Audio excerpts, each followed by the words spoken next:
बिस्मिल्लाहिर्रहमानिर्रहीम। अस्सलाम वालेकुम। मैं हूं आपका मेज़बान एहसन चीमा।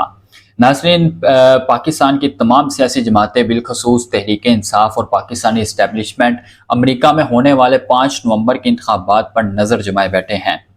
पहले पहल तो ऐसा लगता था कि डोनाल्ड ट्रंप ये इलेक्शन बहुत ही आसानी से जीत जाएंगे, मगर जो बाइडन के इंतखाबात से दस्तबरदारी के बाद सख्त मुकाबले की तवक्का की जा रही है। अपनी पार्टी के अंदर जो बाइडन की कम मकबूलियत के मुकाबले में कैमला हैरिस डेमोक्रेटिक पार्टी की एक मुतफिका उम्मीदवार के तौर पर सामने आ चुकी हैं और इनके इंतखाबात में आने की वजह से डोनाल्ड ट्रंप को मुश्किलात का सामना है। सोविंग रियासतों में कैमला हैरिस के अपसेट करने का कभी इम्कान जाहिर किया जा रहा है। अमेरिका में मुकीम मुस्लिम कम्युनिटी जो बाइडन की मुसलसल इसराइल की हमायत से काफी नाराज हैं, लेकिन डोनाल्ड ट्रंप मुसलसल इसराइल की फलस्तीनियों को कुचलने के भयानक इक़दामात को सपोर्ट करते हैं।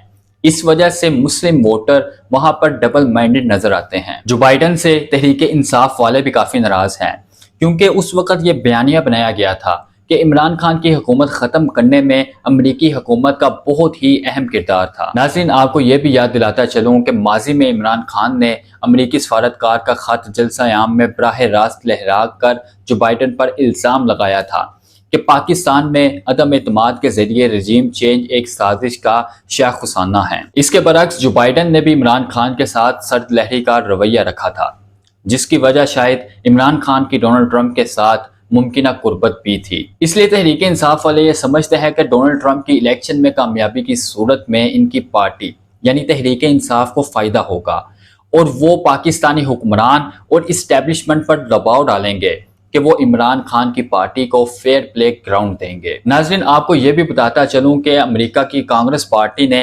पाकिस्तान में 8 फरवरी को होने वाले इंतखाबात पर सवालात उठाए थे और इन इंतखाबात में होने वाली मुमकिन बेकायदगियों की तहकीकात का मुतालबा भी किया था, जिस पर पाकिस्तानी हुकूमत ने सख्त रद्द-ए-अमल देते हुए इसको अपने मामलात में मुदाखलत करार दिया था और कौमी असम्बली में इसके खिलाफ करारदादें पास करवाई थी।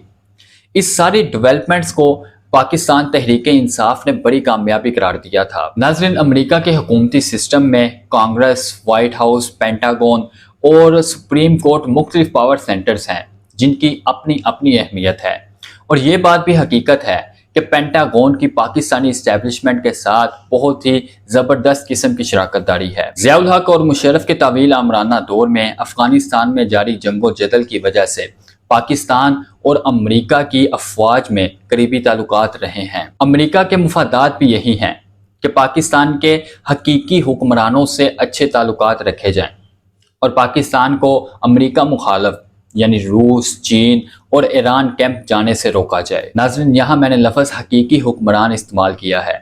उम्मीद है कि आप समझ गए होंगे कि पाकिस्तान के हकीकी हुक्मरान कौन हैं। इस वक्त मशरिकी वस्ता में जिस किस्म के हालात हैं और इसराइल और ईरान के माबैन जारी शदीद तसादुम की वजह से पेंटागन पाकिस्तान की ताकतवर इस्टेब्लिशमेंट के साथ किसी भी सूरत में अपने ताल्लुकात बिगाड़ना नहीं चाहेगा।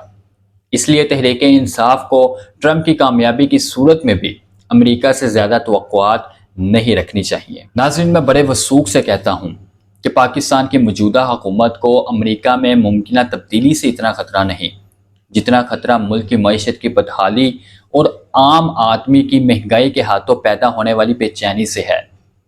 हाँ, अमेरिका के लिए एक और मसला पाकिस्तान की चीन के साथ करीबी शराकत दारी हो सकता है। पिछले कुछ अरसे से मगरबी मीडिया ये प्रोपोगेंडा कर रहा है कि पाकिस्तान के माशी मसाइल की वजह चीन से लिए गए महंगे कर्जे हैं और चीन से इन कर्जों की रीशेड्यूलिंग करवाना मुमकिन नहीं होगा। दूसरी तरफ पाकिस्तान को IMF से कर्जा हासिल करने के लिए सख्त तरीन शराइत का सामना करना पड़ा है, जिन शराइत को मानकर हुकूमत ने मुख्तलिफ मजीद टैक्स लगा दिए हैं और हुक्मरान अपने अखराजात कम करने के बजाय सब्सिडीज खत्म करती जा रही है। बिजली की कीमतों में इजाफे की वजह से ताजरों समेत कई तबकात सड़कों पर निकलने के लिए पर तोड़ रहे हैं। बलोचिस्तान और खैबर पख्तूनख्वा में पाकिस्तान को शदीद बदअमनी का सामना है और इसको भी खित्ते में ग्रेट गेम का हिस्सा समझा जा रहा है। CPEC पर काम करने वाले चीनी इंजीनियरों पर हमले किए जा रहे हैं और CPEC का अहम तरीन मंसूबा ग्वादर सी पोर्ट को मुतनाज़ बनाया जा रहा है। नाज़रीन, बिलखसूस तहरीक इंसाफ की क़यादत और कारकुनों को भी याद करवा दूँ کہ اس وقت امریکہ کے قریبی تعلقات بھارت کے ساتھ قائم ہیں۔ اس کے باوجود کہ یوکرین میں جنگ جاری ہے، بھارت روس سے سستا تیل خرید رہا ہے اور اپنے ملک کو آنے والی مہنگائی کی لہر سے بچا رہا ہے، لیکن اس پر امریکہ بالکل خاموش ہے۔ یہاں پر اپنے دماغ کے کھانے کھولیں اور اپنا مغز کھپائیں کہ پاکستان کو اس قسم کی ہر صورت سے محروم رکھا گیا ہے۔ ہمیں ایران کے ساتھ گیس پائپ لائن مکمل نہیں کرنے دی جا رہی اور سی پیک منصوبے کے رستے میں بھی روڑے اٹکائے جا رہے ہیں، اور ان سب مسائل کا واحد حل قومی ہم آہنگی اور سیاسی استحکام سے جڑا ہوا ہے۔ ناظرین، یاد رکھیے گا، یہ طے شدہ اور تجرباتی بات ہے کہ امریکہ میں جو بھی حکومت سامنے آئے گی وہ ہمیشہ کی طرح سب سے پہلے اپنے مفادات سامنے رکھے گی، لہٰذا پاکستانیوں کو کسی بھی خوش فہمی کا شکار ہونے کی بجائے حقیقت پر مبنی اقدامات اٹھانے ہوں گے۔ 24 کروڑ پاکستانیوں کو سب سے پہلے پاکستان کے موجودہ حالات کے ذمہ داروں کا تعین کرنا ہوگا۔ جو قصوروار ہیں ان کو بیک فٹ پر پہنچانے کے لیے عوامی طاقت کا استعمال کرنا ہوگا۔ مٹھی بھر لیکن طاقتور اشرافیہ کو لگام ڈالے بغیر پاکستان میں سیاسی استحکام ناممکن ہے۔ اور آخر میں تحریک انصاف کے لیے کہ اپنا مینڈیٹ واپس لینے، آئین اور قانون کی بالادستی، عمران خان کی رہائی سمیت آپ کی تمام تر مشکلات کے ازالے کے لیے آپ کے پاس صرف 2 آپشن ہیں، پہلا عدلیہ اور دوسرا آئینی اور جمہوری حق احتجاج۔ اس کے علاوہ تیسرے کسی آپشن پر جتنا فوکس کرو گے بالآخر اتنا ہی نقصان اٹھانا پڑے گا۔ اسی کے ساتھ اپنے میزبان کو اجازت دیجیے، دوبارہ ملاقات ہو کہ نئی ویڈیو کے ساتھ، تب تک کے لیے اللہ حافظ۔